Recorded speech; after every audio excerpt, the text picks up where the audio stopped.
Now, good afternoon, everyone. This is our third lecture on Indian economy. Now, we are continuing our point of economic concepts. In previous lecture, we studied about GDP at factor cost. Now, we are going to study the GDP at current market price. Current market price. So first we'll understand what is mean by current market price. Take the example of a gas cylinder. The gas cylinder the cost of the gas cylinder in 2010. Consider a 14 kg gas in a gas cylinder in 2010 was for rupees 250. And now say consider it is 670 rupees. Consider it is 670. So 10 years back it was 240. Now here 600 plus.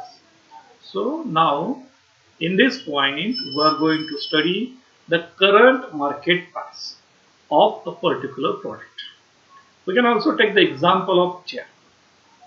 Now in 2010 the price of chair was rupees 250 and the same chair is priced for rupees 400, means 150 rupees increased. 150 rupees increased. So we measure the price of a particular product in today's context in the market is called as current market price, and by using that market price, current market price, we measure the GDP. Okay. Now, how we can calculate the GDP at current market price? So, the first we need to calculate GDP at factor cost. Here we need to calculate GDP at factor cost. In the previous lecture, we studied about GDP at factor cost. Now, for the current market price, we need to add taxes in GDP at factor cost, and we need to subtract the subsidies. Then we can get the GDP at market price. So I have mentioned here how we can calculate GDP at market price. So as we already calculated GDP at factor cost. So GDP at factor cost include all these factors and their incomes, that is labor, capital, entrepreneur, land and building. So once we calculate GDP at factor cost, it goes down here. So here we get total GDP at factor cost.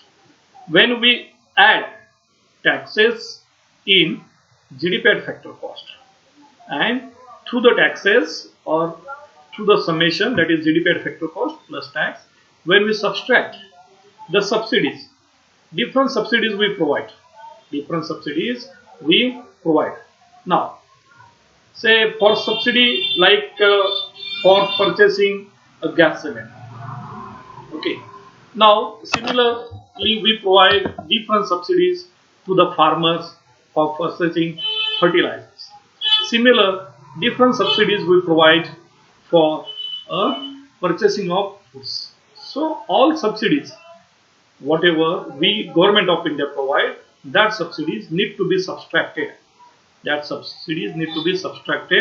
From this equation, that is summation of GDP at factor cost and taxes. So we need to subtract. Now once we do it, we will get GDP at current market price. Similarly, we will see the GDP at current market price when adjusted for inflation. Inflation means what? Increase in price. The meaning of inflation is increase in price. As I repeat the example, in 2010 the chair valued for rupees 250. In 2010 the chair valued for rupees 250. The same chair is valued for rupees 400. Means rupees 150 increased in a decade. Means rupees 150 increase in 10 years.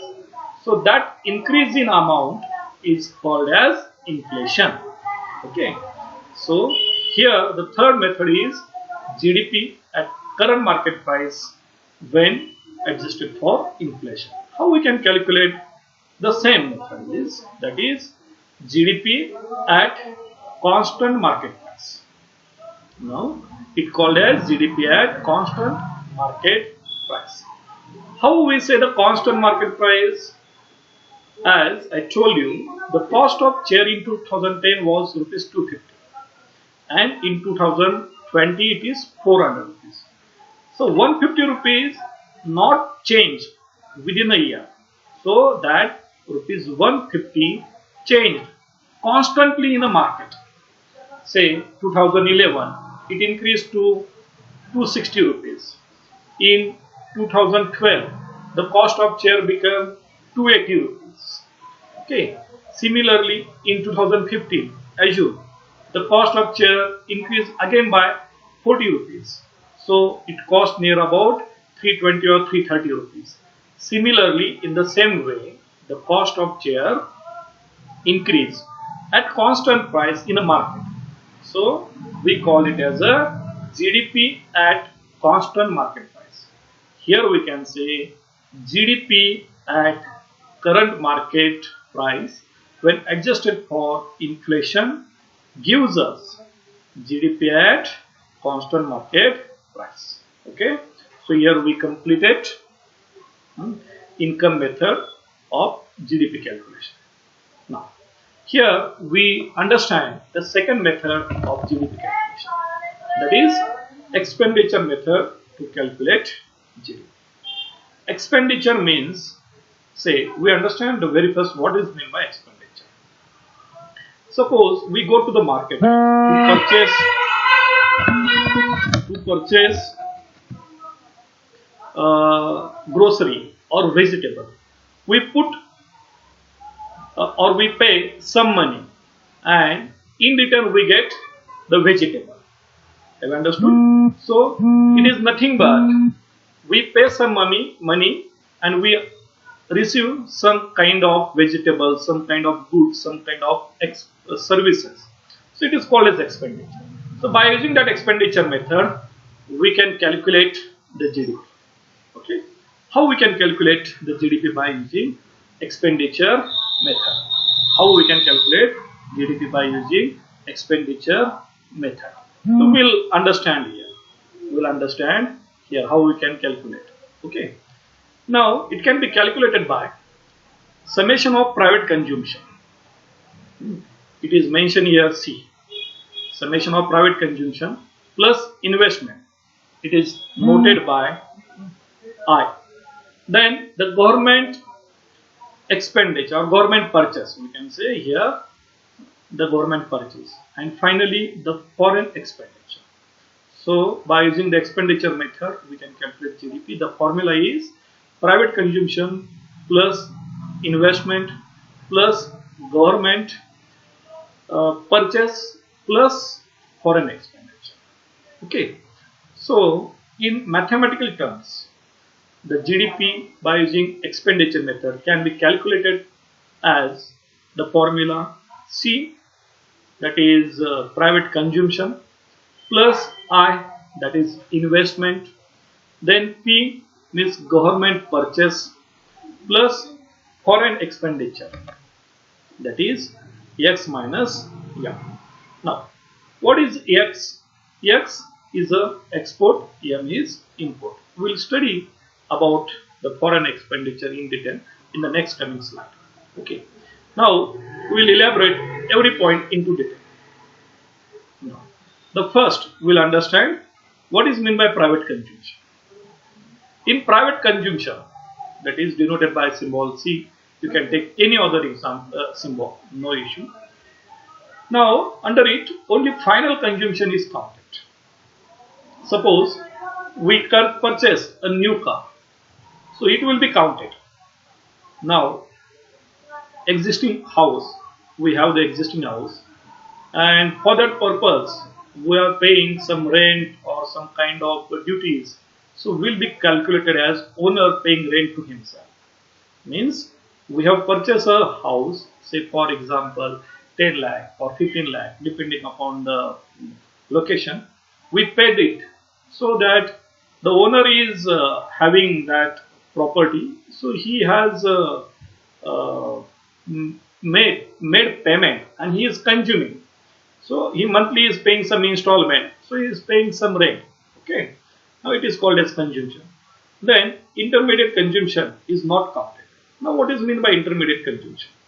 Suppose to manufacture a car, manufacturer purchases some raw material, and here the final customer pays some money and receive the car.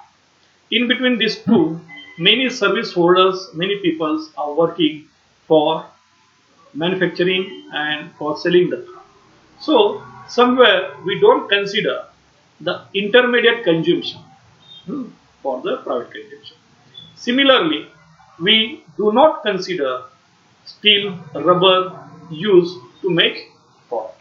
Now, we'll understand why we not consider steel, rubber, because here we are talking about the private consumption. Steel, rubber will be counted in industry, okay, in industrial consumption, okay. So it will not consider as a private consumption.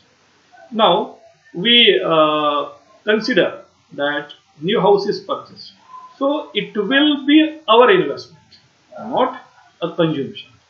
When we say consumption, when we pay some rent, monthly rent for the existing house, then we can say we are doing receiving or where we have the private consumption. When we say the new house is purchased, that time it will be a investment, not a consumption. Okay. Now, the second point of the equation, that is here we completed C, that is private consumption. Now we'll have the investment. Okay. It is denoted by symbol I. You may use another symbol, no issue. Now, investment means, as I already told you, that suppose a person has purchased new bungalow, new house, it will be counted as investment. When a person purchases some certain goods that will be used in future, production will be counted. Now, suppose a man has purchased land and he is not going to currently construct a house on it. So after 2 or 3 years, he is going to either construct a house or bungalow on it, he may think to sell. So that investment, that the payment he made, we see as a kind of investment. Now, the third point is capital goods. Now we'll understand what is meant by capital goods. Capital goods means the goods, or say we invest some money. Now take example of we invested money into the lathe machine, and the lathe machine is going to utilize for making product, or we can carry out the machining operation, and by machining operation we earn some money. Means we invested rupees 1 lakh for purchasing a CNC or lathe machine, and by using that machine we are earning some money. It's called as capital goods. Similarly, suppose we invested some money on purchasing of goods carrier vehicle like Eicher, Tata Eicher, or any goods carrier vehicle, and we are earning some money by using that vehicle, is called as capital good. When we put some money into the heavy machinery, it again is called as investment. When we purchase a building, bungalow, it's called as, or any structure, it will be counted as investment. Now, what is meant by leftover inventory? Leftover inventory means the rubber, steel, car. After use, say whatever the rubber, steel we use, suppose we have a car which is old. Now we are going to sell it, but it will not be getting a good price. So we sell it as a scrap. Okay, we sell it as a scrap. So that is counted as investment, but it is a leftover inventory. It is a leftover inventory. Okay. Now, similarly, we do investment into share market. Similarly, we do investment into the bonds. There are different types of bond. Government bond is government bond, semi-government bond, then the private government bonds. Okay. we also invest into the foreign investment bonds. Okay, so different types of bond are there. So whatever we do invest our money into, that will be considered as investment. Then debenture. Okay, so these are some of the points covered into the investment. Now, the next point is, here I mentioned expenditure method is C plus I plus P.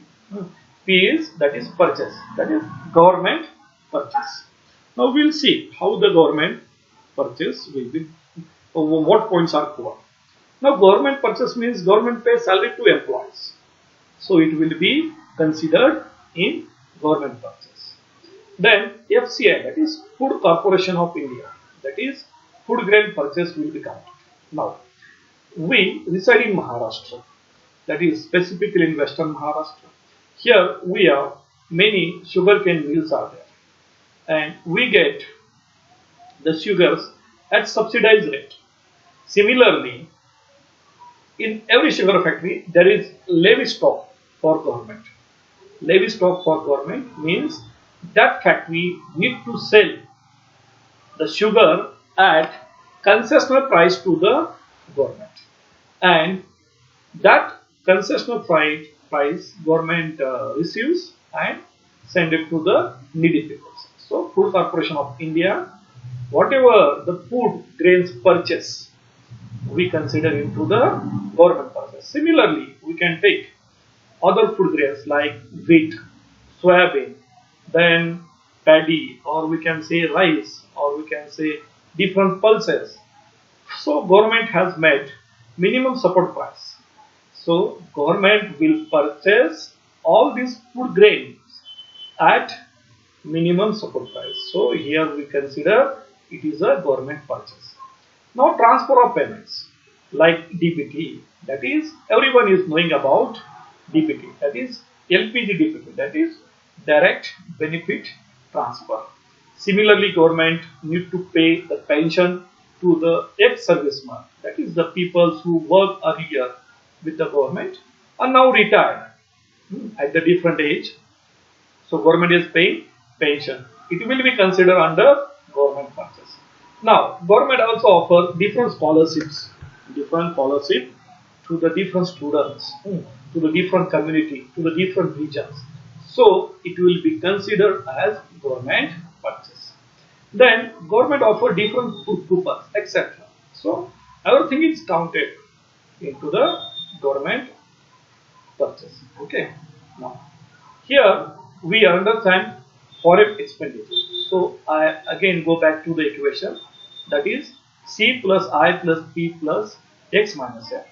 So we are doing discussion about expenditure method to calculate GDP. Okay. So now I am going to focus on foreign expenditure, that is X minus M. Now what is meant by foreign expenditure? How we can calculate? It can be calculated that money earned from export, that is X stand for export, minus investment in imports.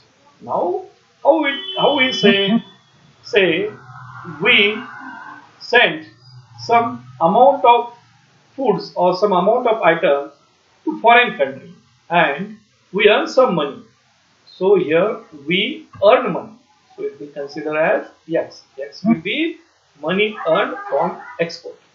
And minus, that is we say X minus M. M stand for investment in imports.